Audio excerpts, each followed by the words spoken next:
أعوذ بالله من الشيطان الرجيم بسم الله الرحمن الرحيم. Assalamualaikum warahmatullahi wabarakatuh. Waalaikumsalam warahmatullahi wabarakatuh. Jadi, kemarin berapa hari lalu sempat dapat kabar tadi kalau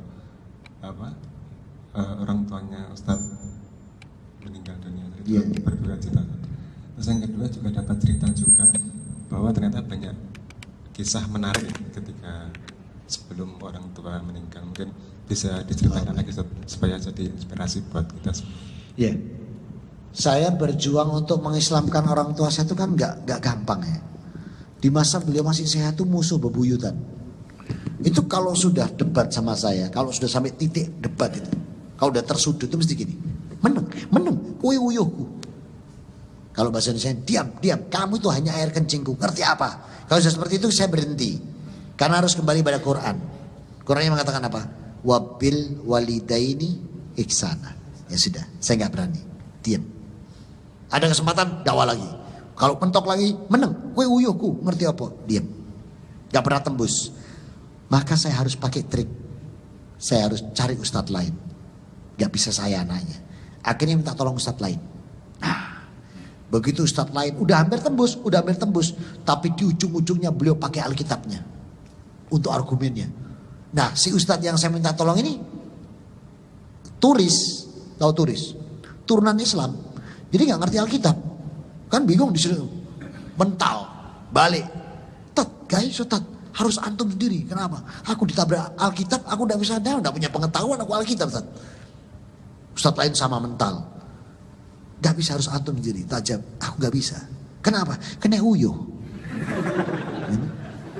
Maka harus orang lain. Dan gak pernah dapat Ustaz yang menguasai juga Alkitab dan Quran kan? Sampai akhirnya terjadilah Ahad pekan kemarin. Allah jadikan kaki beliau gak bisa bergerak, tangan gak bisa bergerak, nengok gak bisa, nangis sambil aku sakit semua. Bawa saya ke rumah sakit. Kondisi saat itu saya sedang dakwah di Tuban atau di mana, di luar kota yang pasti, saya lupa. Adik saya, Mbak Yu saya telepon. Kakak saya sudah meninggal ya, kakak saya. Kami 4 bersaudara. Albertus saya Islamkan tahun 98, setelah saya 97. Namanya saya ganti Ahmad. Bernadette saya Islamkan tahun 2000 kemarin. Bernadette-nya ganti Bilkis. Adik saya Dorothea jadi Diba. Itu semua saya Islamkan. Anak-anaknya, suami dan istrinya jadi habis. Tinggal papa mama kan. Saya gak punya bapak ibu, mohon maaf ya. Punya papa mama Jaila. Nah tinggal papa mama. Nah maka berat perjuangan ini. Ketika kakak saya Albertus sudah gak ada. Yang saya ganti Ahmad itu gak ada. Kan tinggal lakinya tinggal saya. Maka ketika sakitnya sudah begitu, yang ditelepon saya ditabrak sama Mbak Yu, sama adik. Ya manggilnya juga nggak bisa Mas Bangun, nggak bisa. Mas Christian ya, Mas Chris. Karena nama saya dulu Christian ya. Mas Chris, Mbak Yu saya juga Chris. Papa sudah begini. Saya bilang bawa ke rumah sakit. Terus biaya, Bismillah, nanti biar Ana bawa ke rumah sakit. Nah. Papa minta air kaset. Oh, enggak. Kalau air kaset bayar ono dewe, saya bilang. Kemana? Rumah sakit haji. Mbak. Terus gimana? Udah pokoknya bawa. Sekarang juga kamu tutup teleponnya, aku tutup rumah sakit haji. Aku tutup direktur di sana. Nah, tutup kan? Karena saya ngisi rutin di rumah sakit haji, pembinaan rohani untuk karyawan. Dan saya juga ngisi rutin beberapa dokter itu yang ikut kajian saya di tempat lain. Saya tinggal telepon. Mau nggak nih fastabiqul khairat? Apa itu Ustaz? Nih, bapak saya sakit gini, carikan kamar, gini. Itu nanti saya punya rencana sebelum ajal beliau akan saya Islamkan. Berarti rumah sakit haji punya kesempatan luar biasa membantu hamba Allah menyelam. Oh pokoknya begitu ya. Semua janji Allah saya sampaikan ya. Intan sulayar surkum yusabit adam. Oh semua bunyi semua sudah ya. Akhirnya bawa Ustaz, bawa. Pakai ambulan. Karena, oh iya tak kirim. Udah sampai dikirim, coba bayangin. Maka dikirim sama si dulur kota kan saya perjalanan. Masuklah papa. Ditelepon saya sama dokter nih. Ustaz, harus ICU. Kenapa? Kalau enggak. Oke, ICU. Masuk. Ustaz, nanti saya semua. Dah tanda tangan tuh. Adik sama Mbak Yu yang di rumah. Karena enggak ada saya. Pokoknya tanda tangan ono. Ojo main-main lu ya. Wis tanda tangan ono, saya bilang. Nanti Allah yang ngatur, saya bilang. Tanda tangan. Dah, beres semua kan. Sampai saya di ICU. Gak bisa diajak ngomong. Itu Ahad berarti ya. Senin fresh ditaruh di kamar opname, dilepas semua alat fresh, minta bakmi, minta aneh-aneh, tapi gak dikasih, gak boleh kan. Saya masuk, Pak gimana? Chris, air kaset ini susternya pakai jilbab ya? Saya kan gak enak gitu kan ya. Ini yang nyuruh saya sini siapa? Saya. Mbak Rate jeung teh semua saya suruh bawa ke sini. Sebentar, ini rumah sakit mana? Rumah sakit haji. Kenapa di rumah sakit haji? Saya minta air kaset tutup. Hah? Tutup? Rumah sakit tutup? Saya bilangnya. Air kaset rumah sakit tutup. Oh jadi rumah sakit sudah tutup. Adanya sini. Kalau nggak mau ya Bapak pulang. Oh iya sudah sini. Nah sekarang saya minta satu hal Pak. Tolong ucapkan Alhamdulillah. Untuk apa? Papa kayak apa dibawa ke sini? Saya dapat cerita. Fotonya Papa itu ditunjukkan ke saya dari WA. Nih Papa kayak gini. Setelah Papa masuk ICU, Papa yang saya ada semua kan saya tunjukkan. Seperti ini. Ucapkan Alhamdulillah Pak. Gak mau gini-gini. Ayolah Pak. Sukron. Lu kok sukron? Alhamdulillah kok sukron. Sama-sama Arabnya gitu kan. Sukron. Alhamdulillah. Pak sukron itu buat saya. Kalau Alhamdulillah itu Allah. Ya sukron. Kan kamu yang bawa ke sini. Kalau aku udah mati kan itu. Ya sukron. Ya udahlah hari ini sukron enggak apa-apa lah saya bilang. Senin tuh ya. Selasa saya ulang. Pak. Lagi Pak. Udahlah. Ini aja loh. Astagfirullah. Astagfirullah. Kayak anak kecil tuh. Ya sudah. La ilaha illallah. Astagfirullah. Pokoknya kayak anak kecil lah. Kayak mangkel nolak gitu loh. Kayak yo aku kepaksa ini. Udah kamu sekak mat gitu mungkin kayaknya ya. Saya belum yakin. Selasa kan. Selasa malam saya datang. Pak. Ini kalau Papa itu olahraga. Itu sudah injury time. Sudah injury time ini habis ini Pak. Ayolah Pak ikuti saya. Nanti kita ketemu di surga. Nah itu baru. Sambil nangis itu baru bisa bareng. Nah disitulah beristighfar 3 kali, mengucapkan kalimat tauhid dan 3 kali, sampai dengan la ilaha illallah, kalimat-kalimat tauhid. Setelah itu mantap, baru saya berangkat. Tenang saya. Saya telepon, kan Jakarta bolak-balik telepon terus kan. Ustadz, spanduk udah dipasang Ustadz. Baliho udah dipasang Ustadz, semua udah diumumkan. Insya Allah saya datang. Kalau Allah berkehendak saya datang. Tapi kondisi papa saya begini, tapi insya Allah saya datang. Begitu sudah mengucapkan itu tenangkan saya, nangis saya. Waktu saya nangis keluar dari kamar, semua nangis semua. Kenapa? Papa wis gak ono. Loh kok gak ono ya apa saya bilang. Aku nangis itu karena Papa mengucapkan kalimat tauhid, kalimat syahadat dan istighfar. Masya Allah ya tak? Ya ini saksinya. Ya. Ada saksinya kan, ada dokternya, ada. Ya Bu, ya Bapak sudah. Masya Allah, wangis semua keluarga itu. Dah. Wis berarti aku bengi berangkat Jakarta. Teko wis ngucapno kalimat. Nek gak ono beres wis mari itu enak tok saya gitu. Nah kan? Berangkatlah saya. Jadwal saya kuliah subuh, kajian duha seperti di kantor Indosat ini tapi jam 9, tapi itu di PLN. Terus di Masjid Cinire, Masjid Raya Cinire itu kuliah duhur, bukber, terus sampai tarawih. Mestinya itu agendanya. Tapi begitu masuk di jam 9 itu di PLN udah mulai bunyi nih. Dokter udah masuk, rumah sakit udah sering masuk. Dan mereka tahu kondisi saya. Jadi selama begini nih, dapat apa Ustaz? Terima dulu. Karena saya terima, ini kan on. Ini juga on kan kru. Ini dengar semua itu. Dah. Masih bisa mampu selesai saya. Sampai menjelang duhur kita ke masjid. Ke masjid Baitul Ihsan di Cinere. Di sana ngasih kuliah duhur. Bunyi lagi di tengah jamaah umum. Saya izin lagi. Masih saya terima lagi. Yang terakhir kami ada begini. Ini kalimat yang terakhir ada. Grace, Mbak Yu ini. Infusnya Papa bukan obat yang turun Grace. Darahnya sudah mulai naik ke selang. Kateter sudah keluar darah. Papa sudah muntah darah. Terus obat yang harusnya nggak masuk sekarang juga naik darah keluar. Oke. Kenapa kamu telepon saya? Ini on saya lupa ini on ini denger ini. Jadi orang denger ini. Karena bagaimana kan tidak terdengar. Terus kenapa telepon saya? Karena kamu anak laki satu-satunya Kita minta perizinan dari dirimu. Kau izinkan enggak? Papa mau dipasang alat masuk dari tenggorokan ini, ronggokan tuh masuk ke dalam sampai ditembuskan ke paru.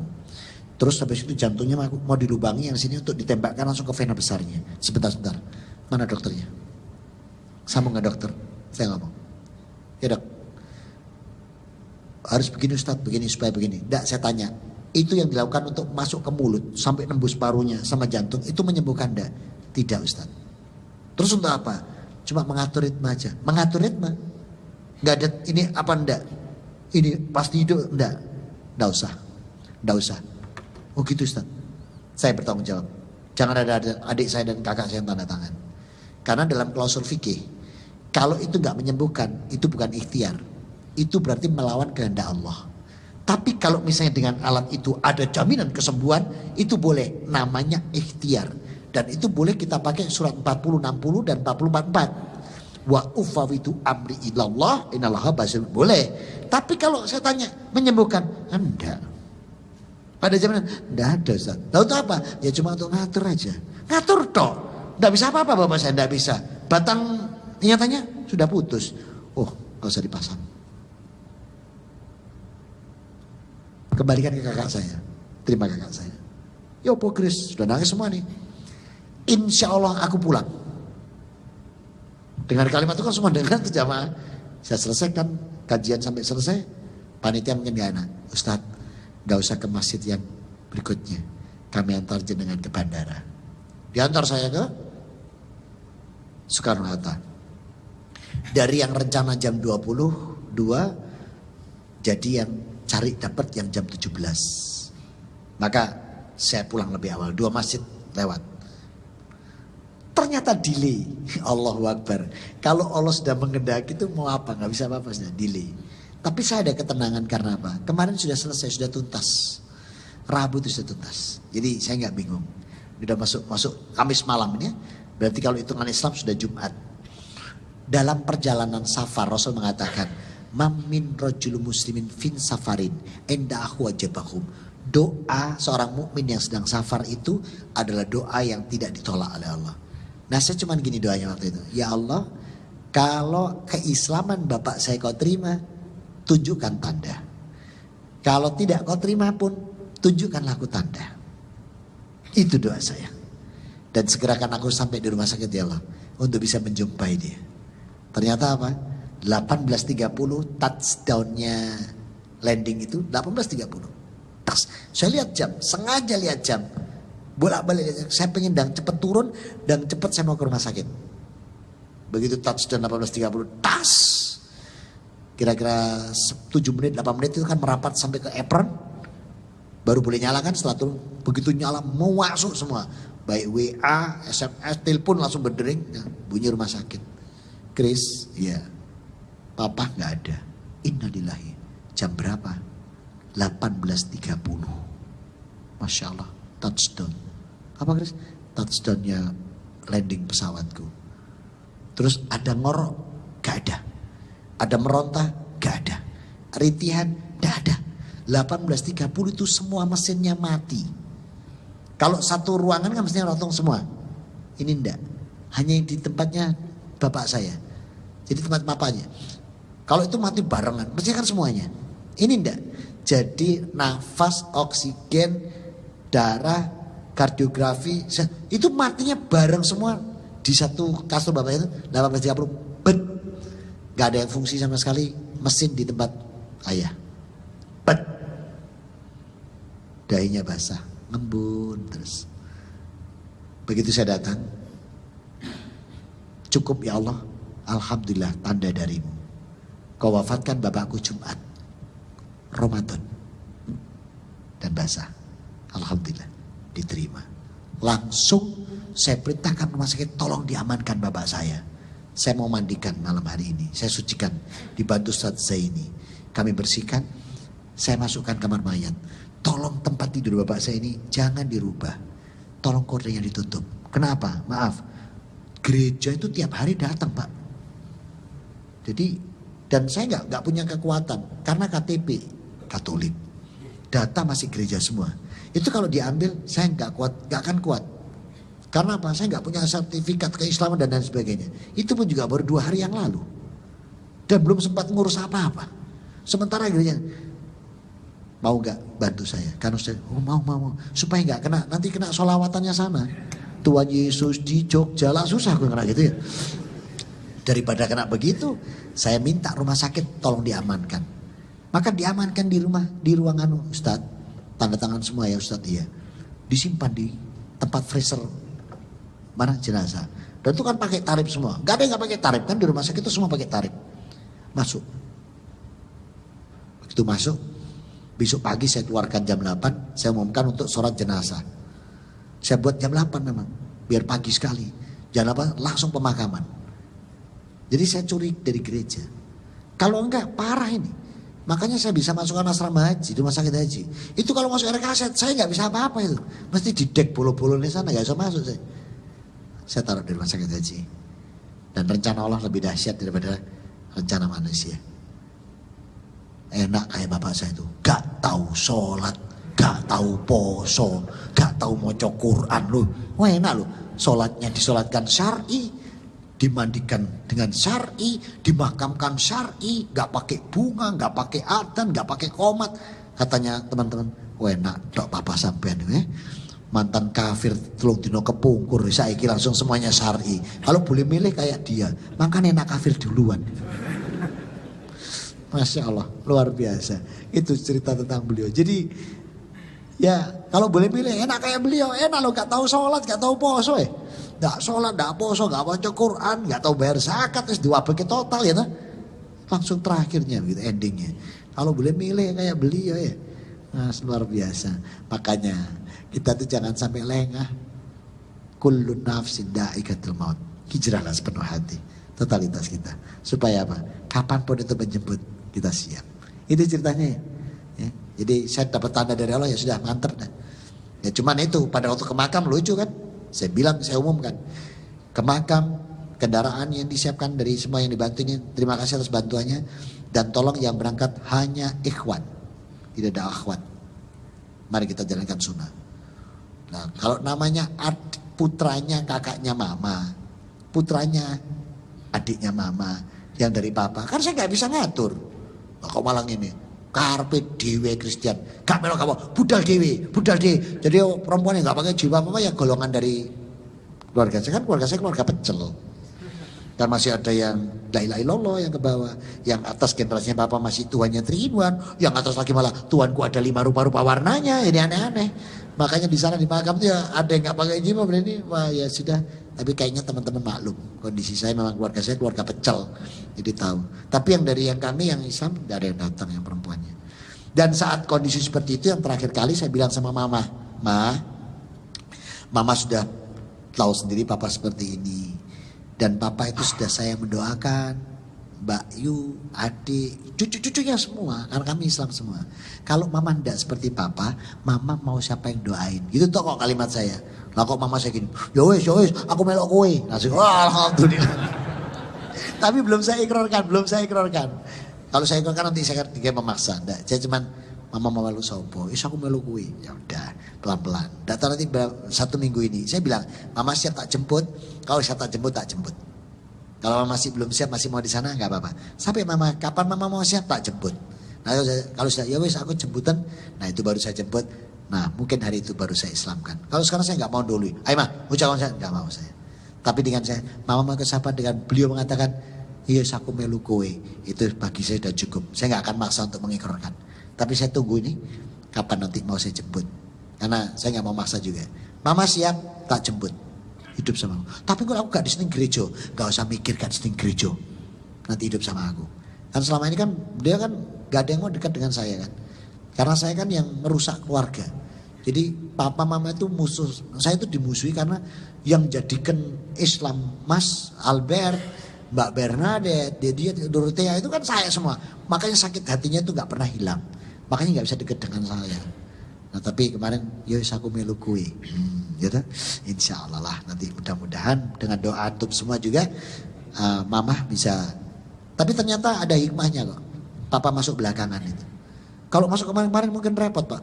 Saya kan dipanggil tiap hari, ayo ajaran aku sholat, ajaran ngaji, malah repot ini. Wis enak ini, gak tau apa-apa langsung enak itu.